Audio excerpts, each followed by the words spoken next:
welkom almal. Ons is hier by mekaar vir 'n dankdiens, nie vir 'n roudiens nie. Iemand wat Jesus geken het en die ewige lewe ontvang het, dan is dit 'n rede tot blydskap. Al is daar hier by ons plek leeg.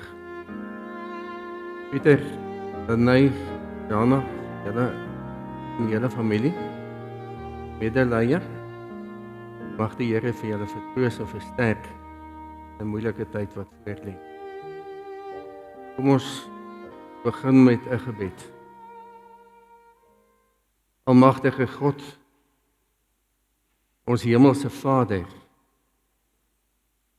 U as die ewige God beskik oor lewe en dood. U besluit wanneer iemand gebore word en wanneer dit tyd is om iemand weer huis toe te neem. Dankie Here vir die voorreg om U te kan ken. Dankie vir die voorreg om U die almagtige God as ons hemelse Vader aan te spreek. 'n Voorreg wat vir ons moontlik geword het deur die offer van Jesus Christus aan die kruis.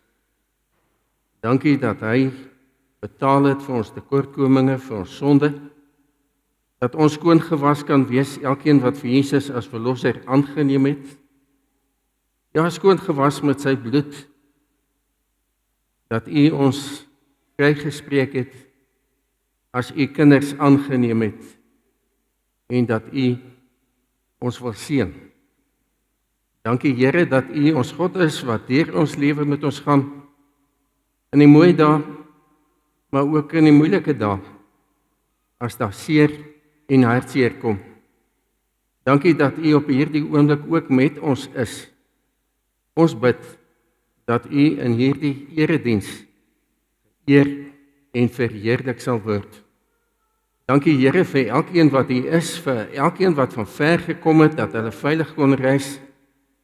Wil U ons seën en ons saam wees, wil U deur U Heilige Gees ons lei, wil U ons vul met U rustigheid en vrede wat so groot is, dat dit alle verstand te bowe gaan. Ons bid dit in die kosbare naam van ons Here Jesus Christus. Amen.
Stands above them all, and the angels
Ons gaan vanmiddag vertroosting uit die woord van die Here soek.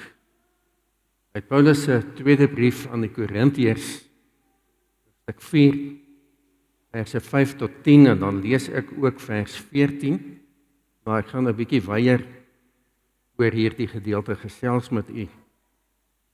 Paulus het in hierdie gedeelte geskryf oor 'n skat in kleipotte.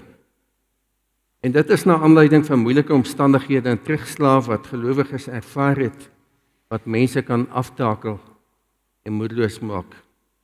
So hy beskryf ons as broos en as breekbare kleipotte.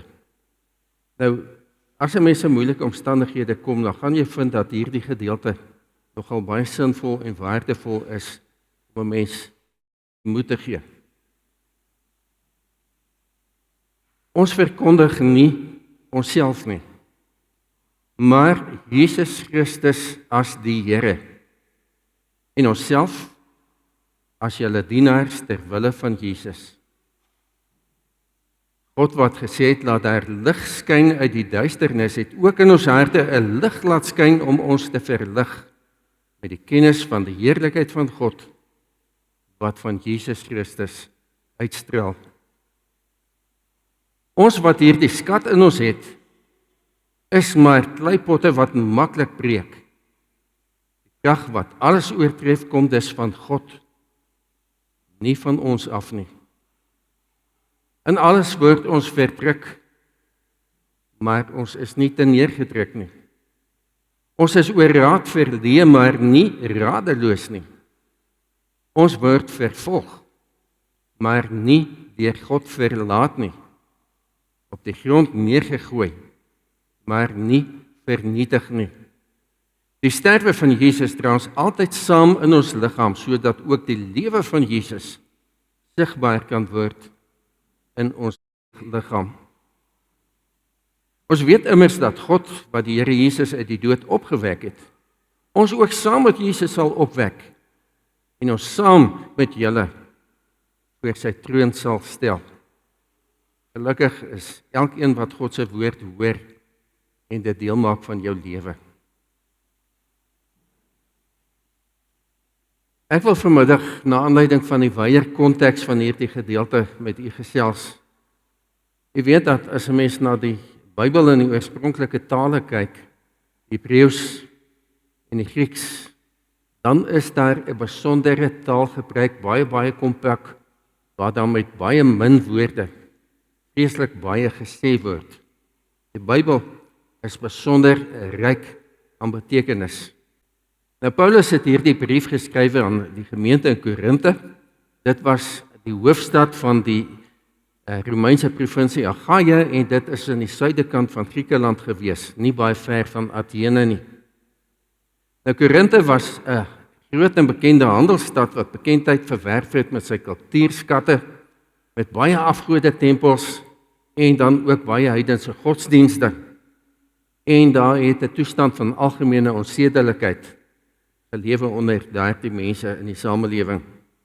Die Christene wat daarop ingestel was om God te eer en te verheerlik met hulle lewenswyse, was dit baie moeilik, want hulle kon nie konformeer met die res van die samelewing nie.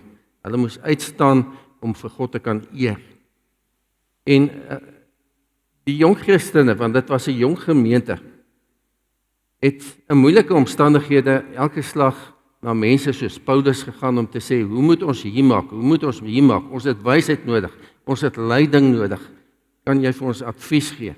En Paulus het dan sy briewe aan hierdie gemeente gerig, om vir hulle 'n hele aantal sake te verduidelik van hoe 'n Christen behoort te lewe in 'n nie-Christelike wêreld en omstandigheid.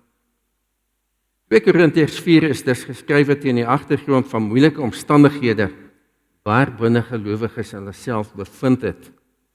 En dit is so maklik dat iemand wat jouself in moeilike omstandighede bevind, stadig kan begin konformeer met die wêreld en agter die wêreld aanlewe en Jesus geleidelik eenkant toe skuif. Dit is ook moontlik dat as iemand in moeilike omstandighede lewe, dat jy begin toelaat dat die swaar kry en die negativiteit en die morbiditeit begin oorheers, dat 'n mens totaal negatief en depressief raak. Dat jy toelaat dat moedeloosheid en moeilike omstandighede kan oorneem. En Paulus moedig hulle aan om verby hulle omstandighede te kyk en verby hulle probleme en God raak te sien as die een wat in beheer is van hulle omstandighede, van hulle situasie, van hulle lewe. En om te weet dat dit God is wat vir my lei en wat vir my vashou deurentyd en wat vir my geen oomblik in die steek gaan laat nie. Dis hy wat ons geroep het, dis hy wat ons gered het. Dis hy wat aan ons die opdrag gegee het om die boodskap van verlossing in Jesus, die evangelie, die goeie nuus van verlossing met ander mense te deel, om dit uit te lewe. Dis ook hy wat ons toerus met krag vir elke situasie wat op ons pad kan kom, hoe moeilik dit ook al mag wees om te hanteer. As ons op die Here vertrou en hom vashou, dan sal en kan moedeloosheid nie oorneem nie. Paulus sê ons gaan nie toelaat dat die wêreld en die wêreldse dinge ons meesleer en ons lewe oorheers nie. Ons bly weg van dinge wat verkeerd is. Ons wil tot eer van die Here lewe. Ons is nie skaam om as Christene in 'n wêreld te leef sodat hulle dit kan weet.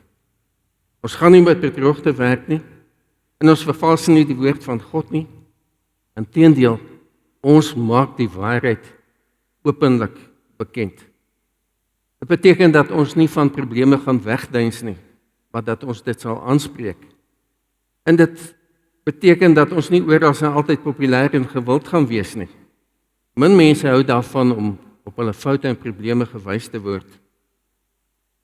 Paulus sê, verkondig nie onsself nie, maar Jesus Christus as die Here. En ons is dienaars ter wille van Jesus. Dis ons wil, is ons begeerte. Ons verlang om in elke situasie altyd so te lewe, dat ons God sal eer, dat ons die aandag op hom sal vestig. God wat gesê het, dat daar lig skyn uit die duisternis, het ook in ons harte 'n lig laat skyn om ons te verlig met die kennis van die heerlikheid van God, wat van Jesus Christus uitstraal. Hierdie lig waarvan Paulus hier praat, is die nuwe lewe in Jesus Christus, die verlossing wat 'n mens kry. Jesus is die lig van die wêreld. En die implikasie is baie duidelik. Deur die offer van Jesus, sy offer aan die kruis, is ons kinders van God. Ons sonde is vergewe. Ons is skoon gewas met die kosbare bloed van Jesus Christus. Ons het van God die gawe van die ewige lewe ontvang. En dit is waar vir elke een wat in jou lewe op daardie punt gekom het, te sê, Here Jesus, ek aanvaar U as my verlosser en my saligmaker. En dan praat Paulus van dit as 'n skat. Ons wat hierdie skat in ons het. Wat is hierdie skat?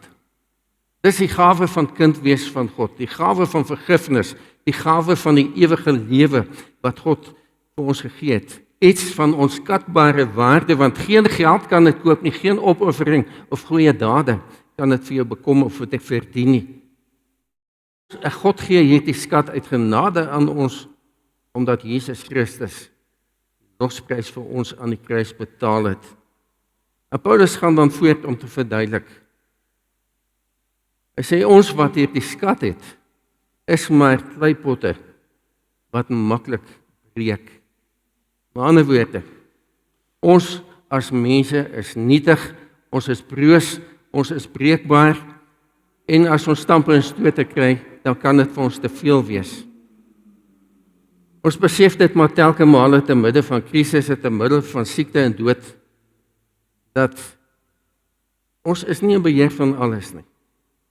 Omstandighede bring ons op ons knieë voor God. Ons besef ons het nie die oplossings en die antwoorde vir alles nie.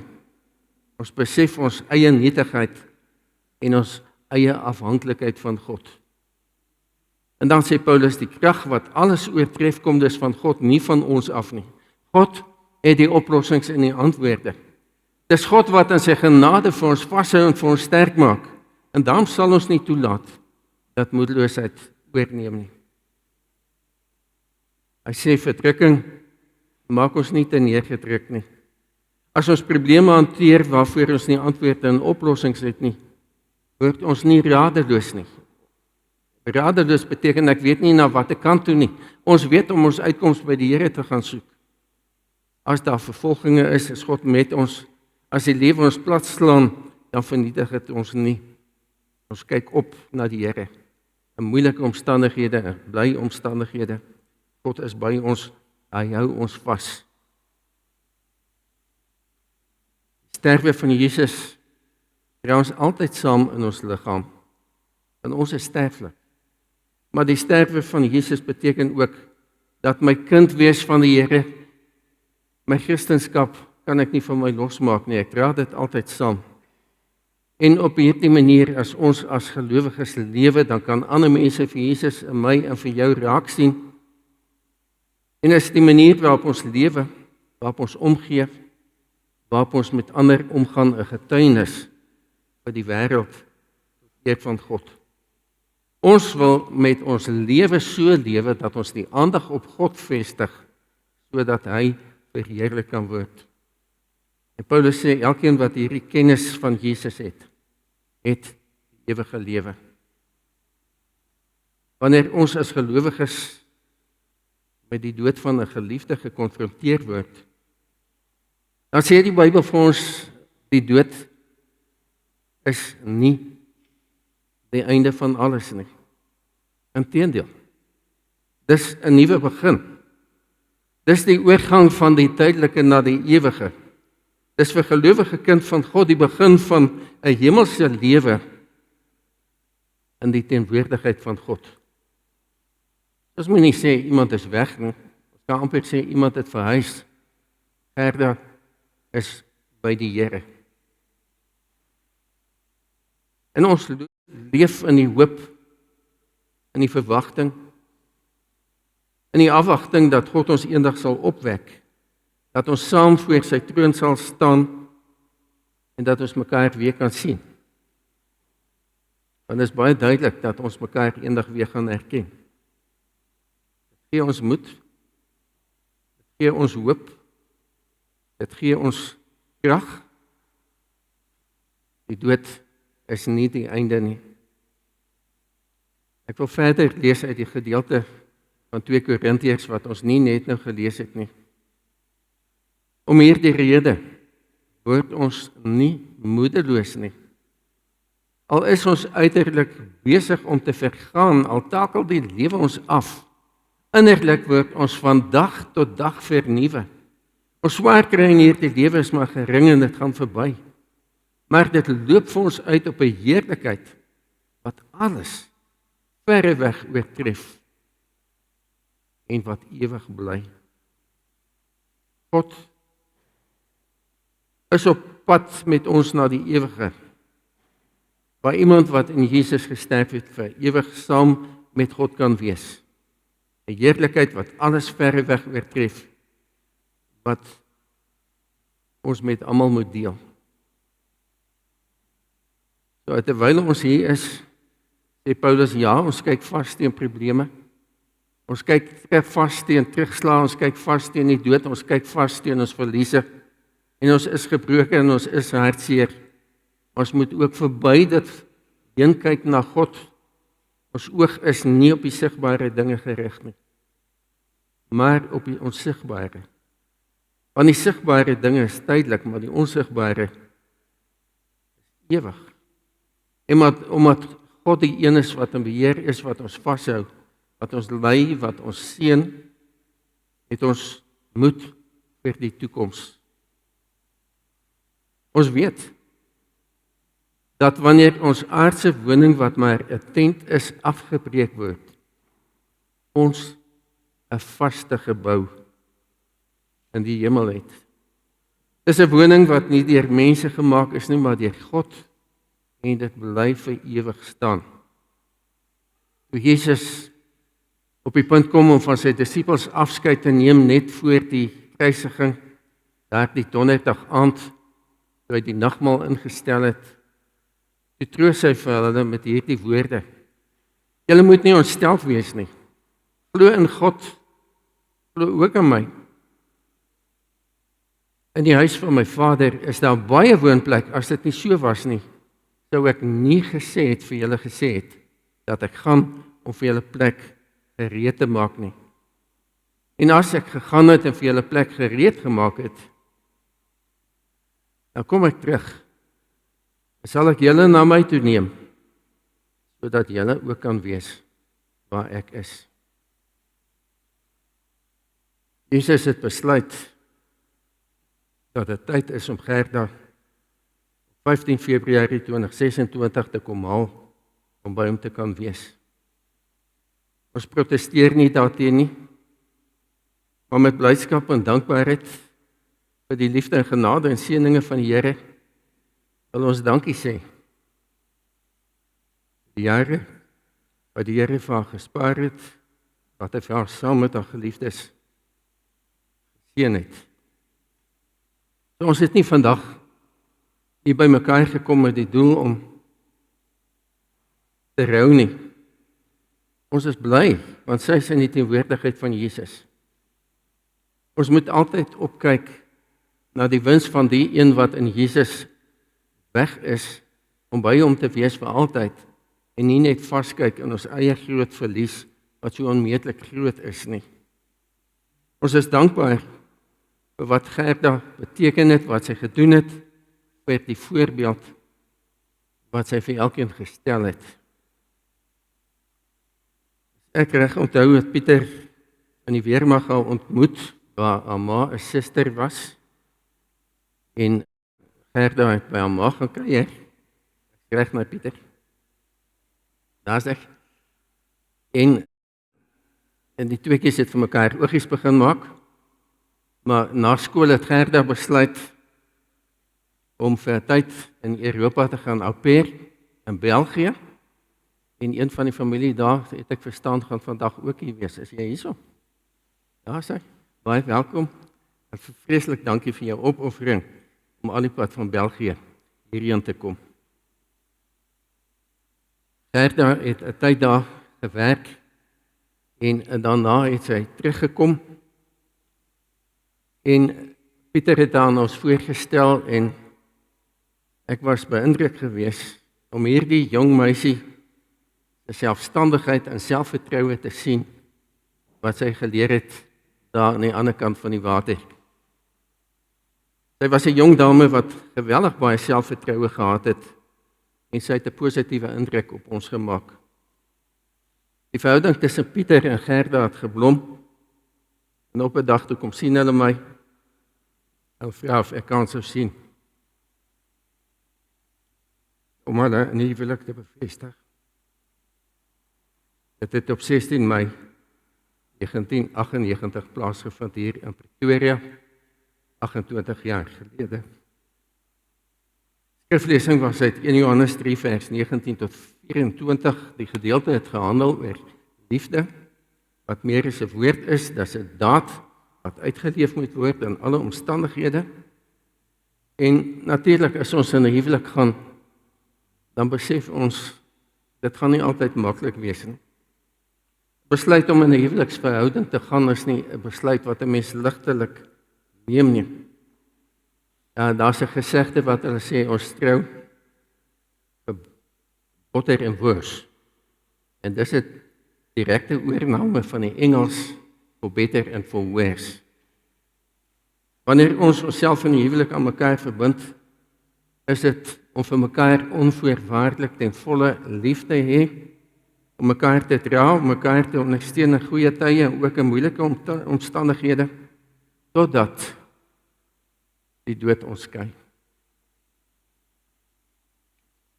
God het die huwelik geseën met 2 pragtige dogters, Lenay en Zana, wat nou al uit die skool is, wat elkeen klaar gestudeer het, wat nou in voltydse beroep kan staan. En ons is dankbaar vir hierdie 2 pragtige meisiekinders. Nou, Pieter en Gerda moes die afgelope paar jaar moeilike omstandighede hanteer. En die 2 dogters was nie die oorsaak van die moeilike omstandighede nie. Maar COVID het gekom. Pieter het siek geword, hy was 'n maand lank in intensief, wat ons intens vir hom gebid het, om aan die Here opgetree het, en waar hy weer kon uitkom. Maar in die 2 jaar van die COVID het die besigheid stilgestaan, maar nie die uitgawes nie, en dit het 'n geweldige terugslag gegee. Wat ons wel opgemerk het, is dat deur dik en dun, en Pieter en Gerda vir mekaar bygestaan en ondersteun, en in moeilike omstandighede, weet ons, maak liefde net sterker, maar dit versterk ook ons geloof en ons vashou aan God. Dis ons verhouding met God, ons geloof in God, wat ons in staat stel om deur die moeilikste omstandighede te kan gaan. Ek het voortdurend by Pieter en Gerda 'n blymoedigheid en 'n dankbaarheid vir God, vir sy liefde, vir sy genade opgemerk, wat vir ons bemoedigend was en 'n mooi voorbeeld. Dis God wat ons sterk hou, wat ons staande hou, God wat ons nie in die steek laat nie. Ons weet dat as daar swaar tye op ons lewe kom, dan staan ons nie alleen nie. As die Here is met ons en hy hou ons in sy hand. Hy gee vir ons krag. Hy gee selfs in die moeilikste omstandighede sy vrede wat so groot is, dat dit alle verstand te bowe gaan. Ons besef dat daar 'n tyd gaan kom waar ons afskeid moet neem, maar dis iets waarna mens nie graag dink nie.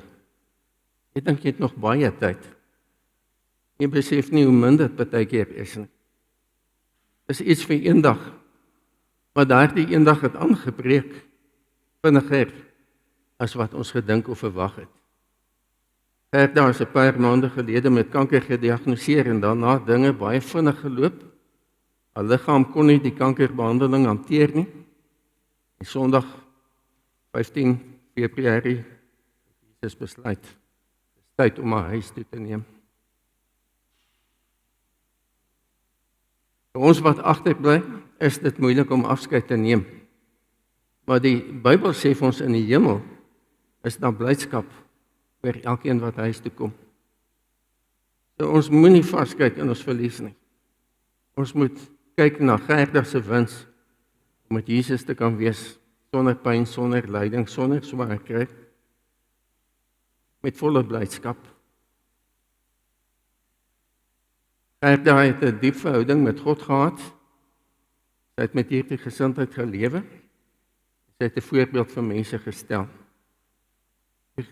Baie ondersteuning wat die familie nou ontvang van die kant van vriende en ander familie, wys net wat 'n indruk en wat 'n rol Gerda vir almal gespeel het.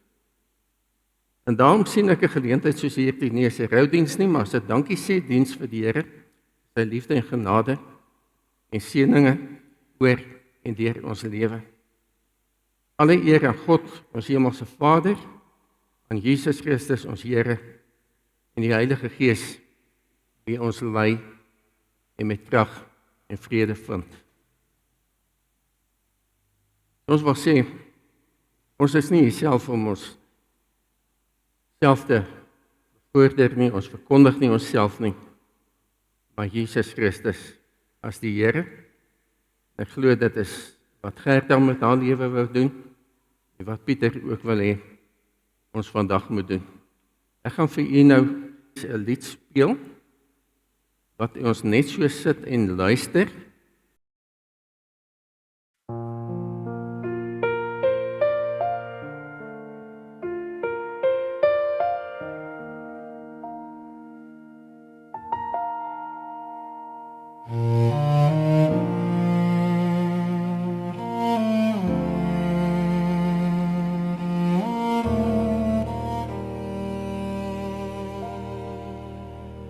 Die Here nooi, die wat moeg is, kom na my toe, kom na my.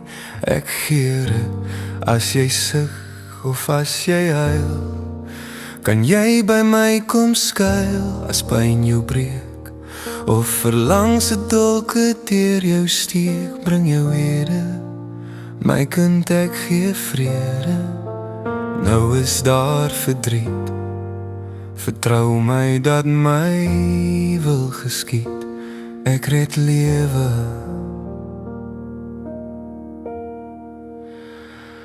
Ek is vrede.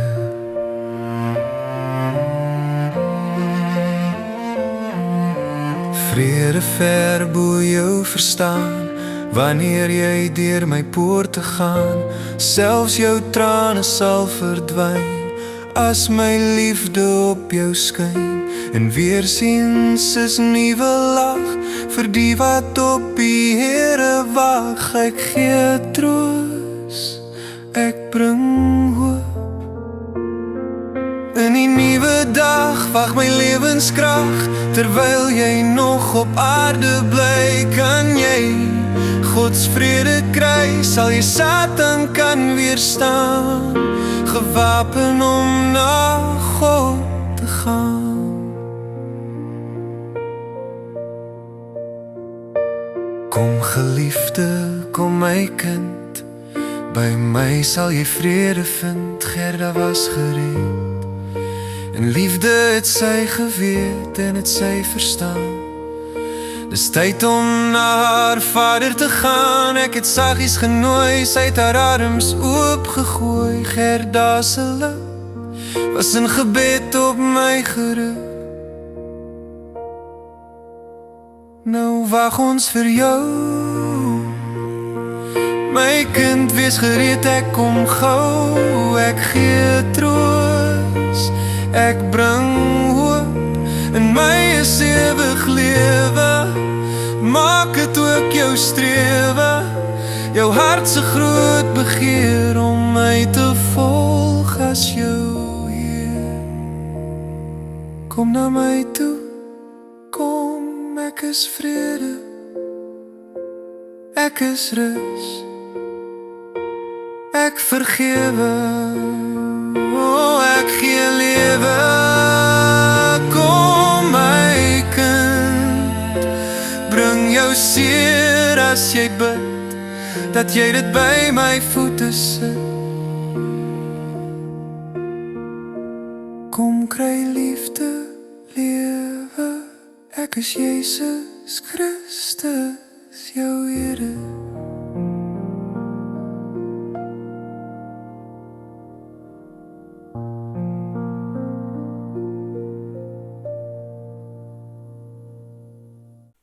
Ek wil vra dat u staan, en dan doen ons saam hardop belydenis van ons geloof. Ek glo in die Vader, die almagtige, die skepper van die hemel en die aarde, en in Jesus Christus, sy enige gebore Seun, ons Here, wat ontvang is van die Heilige Gees, gebore is uit die maagd Maria, wat gelyk onder die Pontius Pilatus is, gekruisig is, gesterf en begrawe is, en terwyl hy neergedaal het, wat op die derde dag weer opgestaan het uit die dode, wat opgevaar het na die hemel, en sit aan die regterkant van God, die almagtige Vader, van waar hy sal kom te oordeel, die wat nog lewe, en die wat reeds gesterf het. Ek glo in die Heilige Gees. Ek glo aan 'n heilige, algemene geestelike kerk, die gemeenskap van die heiliges, die vergifnis van sondes, die opstanding van die vlees en 'n ewige lewe. Amen. Sing saam met Siel en Gees in die almag van die Here.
van die Here.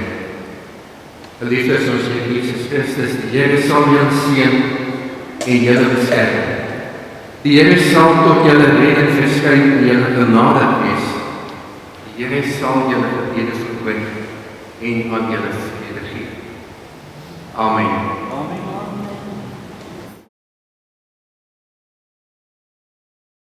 Ek het die voorreg gehad om saam met hulle verlede week in Richards Bay die week deur te bring. En as familie sê ek namens hulle ook baie dankie. Hulle is uitgehaal oor die hoeveelheid boodskappe, die hoeveelheid oproepe en die besoeke wat net die een na die ander ingeloop het en kos wat aangedra is, blomme wat aangedra is en oneindige dankbaarheid vir elke boodskap. Ons het 'n gesprek gehad oor 'n pad wat Pieter en Gerda gestap het, saam met 'n pastoor van Ongoma, wat begeer om 'n klein kerkie daar tussen in die veld te bou, en hulle wil graag bydra in memory van Gerda, sodat daar in hierdie loop van hierdie jaar iets tot stand kan kom wat blywende getuienis is van wie hulle is.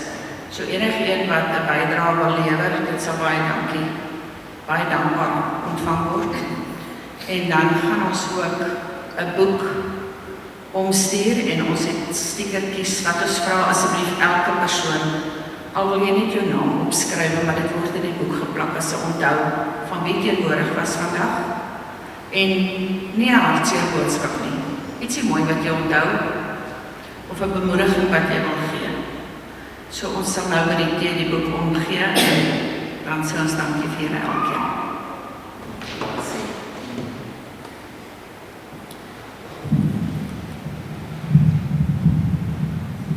Ekskuus, ek is nou nie geskool met die tegnologie. Ek gaan sê wat ek kan sê, as ek op sê, verskoon my. Dis nie wat ek nie nog het om te sê.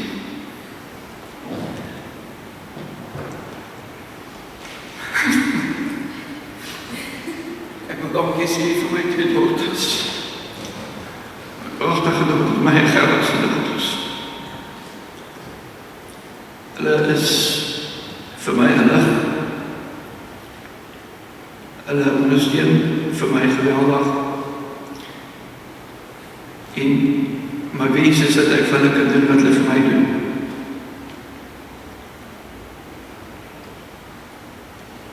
Ek wil net voor ek nog iets anders te sê net vinnig noem wat weer al genoem het, is die pastoor waar ons verwys het, sy naam is Derek McNeil. Ek het Derek stap op pad saam vir 17 jaar,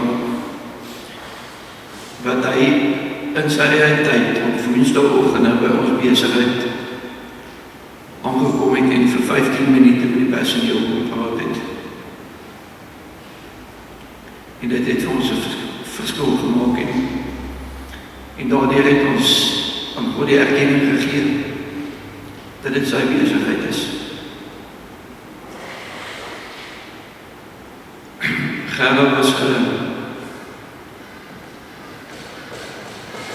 iemand dat my ook vinnig gevang het.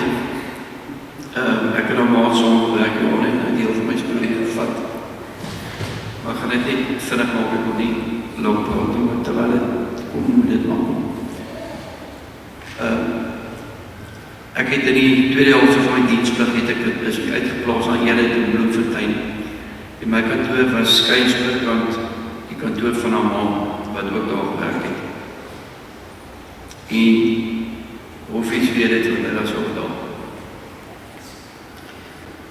En sy het foto's van haar kinders gehad op haar lesnaam. Ek het as student het ek vir ekstra sakgeld het ek foto's geneem. Ek het nie hier waarskynlik vertel nie. Het ek foto's geneem en trouwens geneem en al die dinge. En ek moet sê, dit wat ek gehoor het, ander mense het dalk nie dieselfde gehoor, maar dis wat ek gehoor het en ek kan net vir myself praat. Dis dat daar maar vir my gevra dat ek 'n kop koffie drink. wat ek toe gedoen het. Ek het Gerard mekaar ontmoet. Ons was goeie vriende. Ek het aangebied my dienste om van haar kinders foto's te neem. Want dis wat ek kan doen, en dit was al drukpunt, en dit Gerard het koffie gemaak.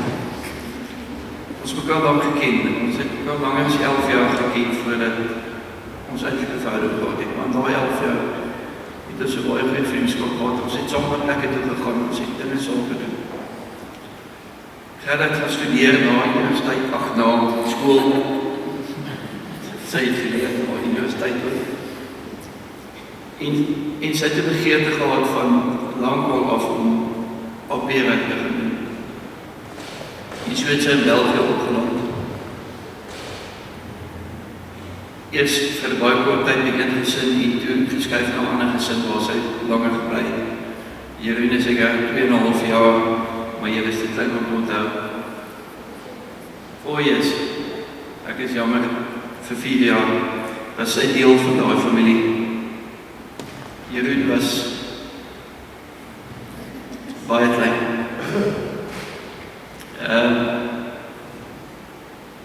Gerard het alles gegee, sy is deel van daai familie. Sy het die geleentheid gehad om 'n stadium om terug te kom vir 'n vakansie en sy het my gebel. En sy het 'n braai gehad vir vriende en ek het dit bygewoon en daar was nie omkeer nie. Ons het, dit was om 3 maand, ons het kort daarna verloof geraak. En ek het die November maand het ek België toe gegaan en nou daar gaan haal. Sy het 'n baie goeie tyd daar gehad. Tyd gehad om Europa te sien, tyd gehad om met 'n wonderlike familie tyd te deel, wat 'n baie groot impact in haar lewe gehad het. Sy het met Europese maniere teruggekom, Suid-Afrika toe. Dit was wonderlik, die aanpassing was ook vir haar groot. Maar ons het 'n wonderlike tyd, ons is nie, ons het gestry, ons het verskil, ja, dit gebeur. Ons is nie wil ek dit doen, nie wil ek dat doen. Dit is wonderlik gewees. Ek wil dit nie anders nie. Ek sal dit weer doen. Ek wil net sê, ek het nie my beste vriend of my eggenoot verloor.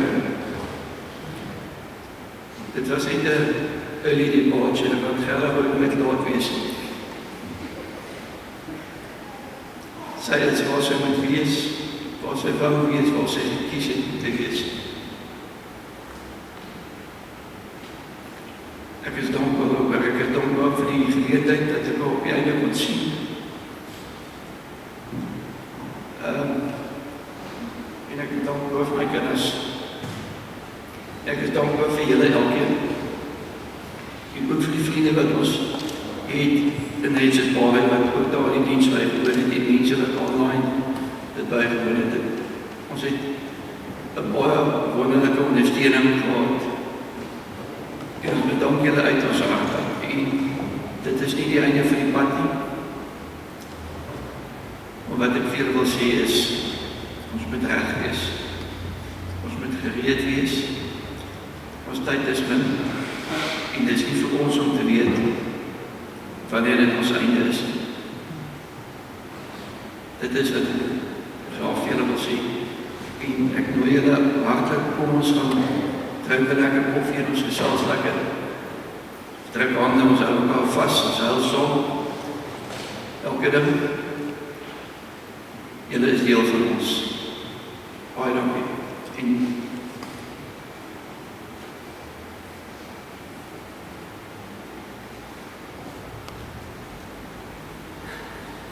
hier kom nou 'n baie groot wysheid, is dat Gerda was baie lief vir praat. Lief vir praat. En daarom moet ons dit nou gaan doen. Baie dankie.